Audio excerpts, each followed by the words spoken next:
Hi, and thanks for choosing to watch this Saleslogix video on scheduling activities in the Saleslogix web client.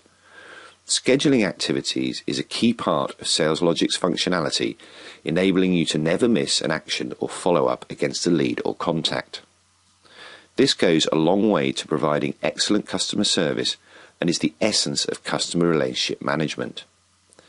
In Saleslogix, we can schedule phone calls, to-dos and meetings, as well as 24-hour events and personal activities. We can schedule from many parts of the system, and as we schedule and then complete activities, we build up an audit trail against our customers of all the communications we have had. If you want to schedule a phone call against a contact or lead, the easiest place to start from is the lead or contact record. Looking at the Activities tab of John Abbott's contact record, I can see he has a number of activities, and I can schedule a phone call from the Schedule menu bar or from the right-hand side button.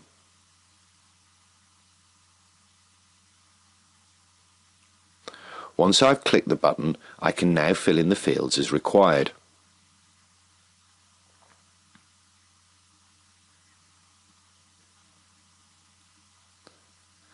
Clicking the Timeless checkbox means that you will do the activity at some time during the day selected, rather than specifying a start time and duration. If I deselect Timeless, I can then specify my date and my start time and the duration of my phone call.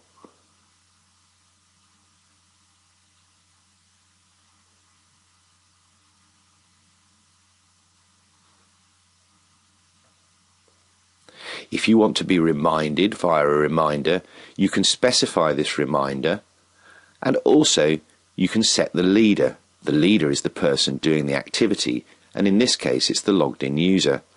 I could select another user if I have calendar access rights, and the activity would appear in their calendar and activities list. The contact and account is flagged as I started from John Abbott's contact details, and I could link this activity to an opportunity or ticket belonging to the company.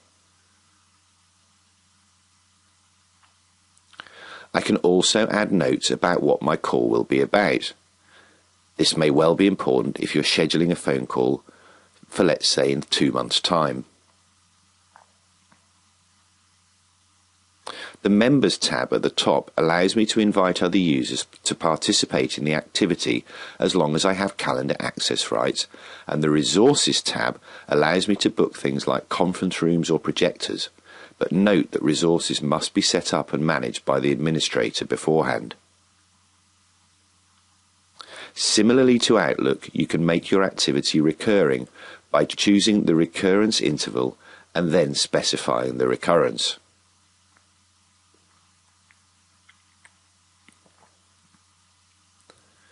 You can also check you are not booking a call in the middle of the night for your contact by using the time zone calculator.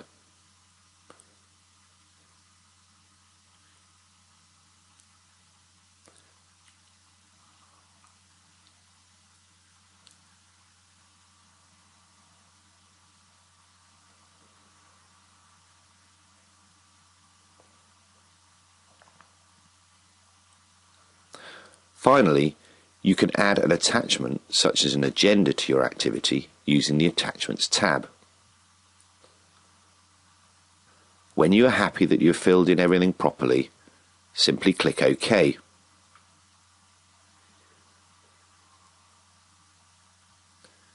The activity will now show against your contact under the Activities tab,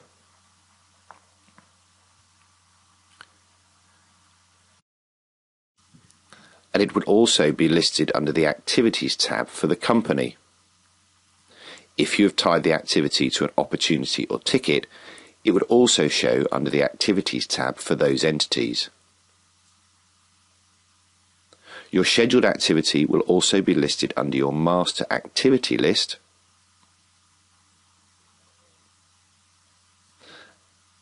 and the activity will also show in your calendar.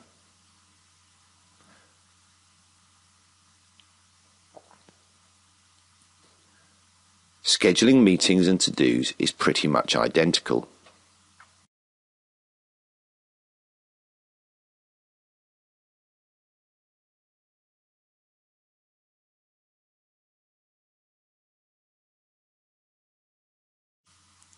Scheduling a personal activity is done in pretty much the same way, but you cannot invite members and only you will see the detail of the personal activity.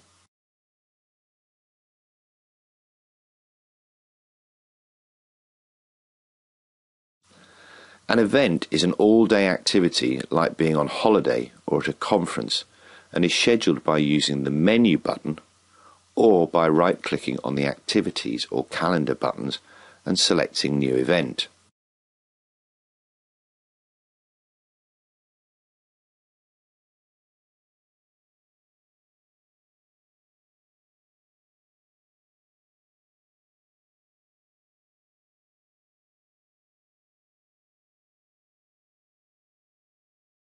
Once scheduled, all events show in a separate list under Activities and Calendar.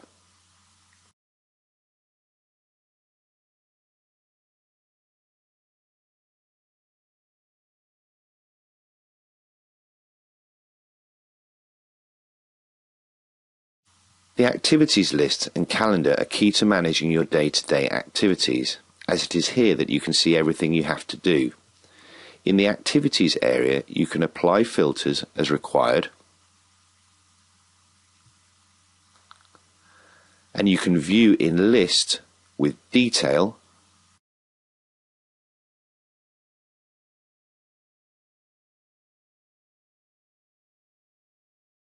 or in a summary view.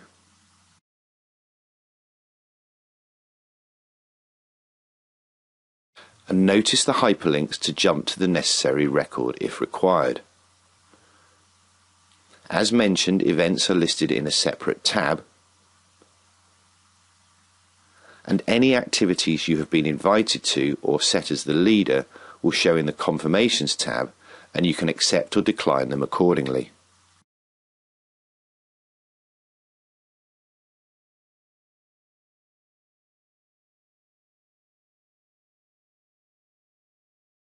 The calendar shows your activities and events in different views, with events being listed on the left.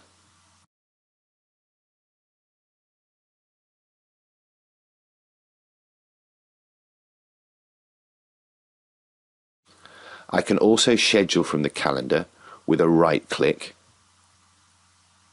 Note that this is very useful as it allows me to first check my availability before scheduling. Note that when you do schedule, it will fill in the contact and account with the current active view, but you can always change the contact and account.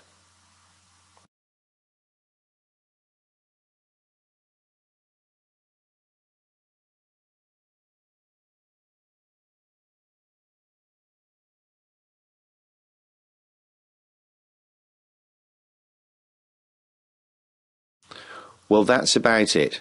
Everything you should need to know about scheduling activities within the Saleslogix web client. In another video, we'll take a look at editing and completing activities and checking out the Notes History tab. Remember to always read the help files if you have any problems, but in the meantime, thanks for watching this Saleslogix video.